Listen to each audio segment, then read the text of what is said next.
So Nintendo finally released Game Boy and Game Boy Advance for their Switch Online service. And I did a video looking at all this stuff yesterday, playing some games, checking out the different options, the region differences, which there is only one.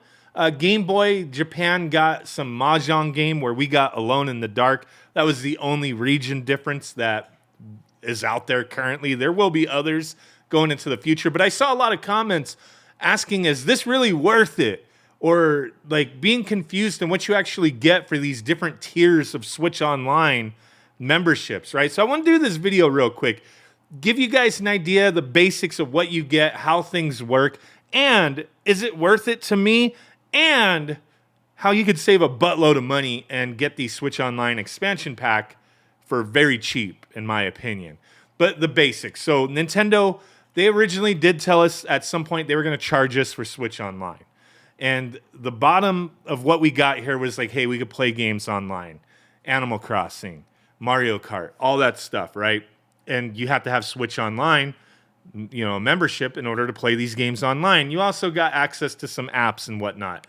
But one of the more important and interesting things for a lot of people, not necessarily important, but interesting, I guess, is the virtual console type stuff. You got NES, you got Super Nintendo. And there's a buttload of games there, but they have padded them out with SP special versions of games that are already on there, starting you out at like the end of the game with power-ups, that kind of stuff, right? So they have padded it out with duplicate games, but there is a lot of cool stuff there. And with the basic Switch Online, you now have Game Boy. So yeah, you have access to Game Boy. Now with the expansion pack, there's a few other systems. We'll get to that in a second. The other basic thing you got that comes in handy for me is save data cloud backups. You have to have a Switch Online membership to get this or to have access to it. For me, having a Switch Lite and then a normal Switch, it comes in handy because I could just continue where I left off on either system type of thing. But there are some games that don't support, you know, cloud backup, which kind of sucks. But you can, like between systems, transfer save data. It's kind of a pain in the butt, but there is that option there. And then special offers, they have a handful of games. They used to have Super Mario 35, but that's long gone, kind of sucks. But you could play these Battle Royale type games, Pac-Man 99, Tetris 99. And then they will give like some game trials on occasion. And then one of the other things is they give you the privilege of giving them more money to buy stuff. You have to have a Switch Online membership in order to buy these Switch Online controllers. They're cool controllers. Don't get it twisted, but stuff like the Nintendo 64 one sells out immediately when they go up usually, and they're kind of hard to get if you're not in the right place at the right time. But yeah, that's part of it. If you want to buy those, you got to be a member. Then they have re-brought back the Switch game vouchers, which for me are not worth it.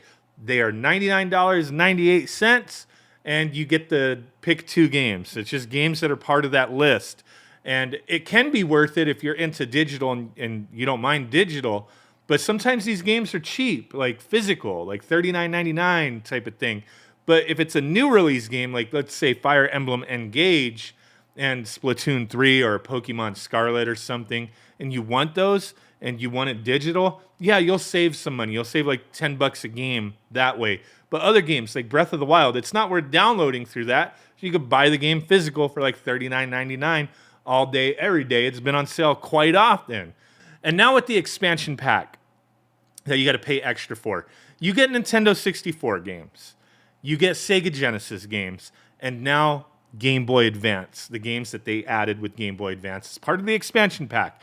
So you have to pay that extra fee. The other thing you get is the Booster Course Pass for Mario Kart 8 Deluxe, the Happy Home Paradise for New Horizons, the Octo expansion for Splatoon 2. These are all paid DLCs that you get access to. You don't own them. You get access to them. Any of this stuff via the Switch Online or Switch Online expansion, you don't get to keep any of this. You're just borrowing it. So that covers it for the basics of what you get included with the Switch Online membership and the expansion pack. But now as far as price point goes and how you could save some damn money, let's take a look at this. So the basic membership, the individual, was $20 a year, which, okay, not crazy expensive. Family membership was $35 a year. So that's for you plus 7 other people. Then when they came out with that expansion pack, they boosted up that price drastically. $50 for a single person or $80 for a family membership per year.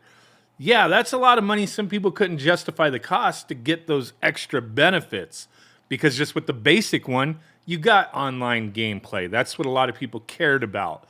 Now, in order for you to save some money, I highly recommend the family membership. You may be like, dude, that's $80. What are you talking about? No. So it's $80, but it can have 8 people on it. It's not just for your home, the people that you live with. If you got family members, friends, whoever that you could facilitate this with, you sell slots on the membership, $10 a year. You can do it a little uneven if you want, but just basically $10 a year for 8 people covers it. Each person contributes their $10. I see people on eBay sell slots for the family membership as well.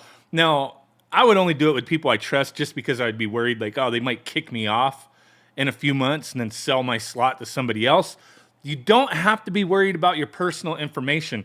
Whoever facilitates the family membership creates it.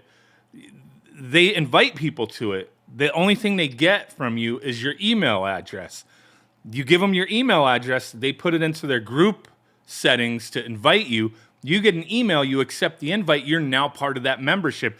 They don't get your credit card information, your billing details, your address, nothing of the sort. The only thing they can do and see is they could see your username and your me character icon if you have one, and that's pretty much it. The only other thing they could do is kick you out. They can't see any information. So $10 a year, I think it's worth it in that regard. So that's how you save the money. I mean, a lot of people have been doing it. Now, as far as let's wrap this up, take a quick look at this stuff. The Game Boy and Game Boy Advance, do I think it's worth it? Not just for this stuff. I think it's cool, but not necessarily worth it. You get some basic options still. With Game Boy, though, you can swap between Game Boy Color, Game Boy Pocket, and original Game Boy as far as the color goes, so that's cool. Reproduce Classic Feel just gives you the scanline filter, the dot matrix with, I think, a little tiny bit of ghosting going on there. And then display with small screen. Just shrinks the screen a little bit. You have no other display options at all. I always recommend turning show controls in-game off. Otherwise, it'll show at the bottom of the screen every time you play, like, oh, hit the Z and, whatever, ZR and ZL buttons to open up whatever. Turn that off. The thing I wish you could turn off was your icon up in the corner and change the background to like just black or something. You don't have any other options. That's just the way it is.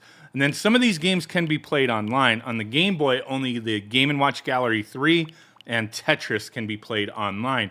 They are going to be adding some games that they've announced. Legend of Zelda, Oracle of Seasons and Ages, Kirby Tilt and Tumble, and the Pokemon trading card game. But for Game Boy Advance, take a quick look over there. So GBA, currently we only have 6 games. That Kuro Kurin, the Minish Cap, Mario and Luigi Superstar, Mario Kart, and Super Mario 3, and WarioWare Inc. They are going to be adding, which they've already announced, Metroid Fusion, Fire Emblem, Golden Sun, F-Zero Maximum Velocity, and Kirby and the Amazing Mirror. I'm sure for both of these systems, there's going to be a lot of stuff that they're going to be adding over time because there's tons of first-party games for these systems. I would imagine third-party games will be fewer and far between, but we'll probably still get some, but it's mostly going to be Nintendo's own properties there. So, yeah, I mean, we don't have a lot here. Game Boy Advance, same thing. You just have the dot matrix or the display small screen, no other options. And then I believe the games that are online with Game Boy Advance is going to be Mario Kart, Kurin, and Mario and Luigi plus Super Mario 3.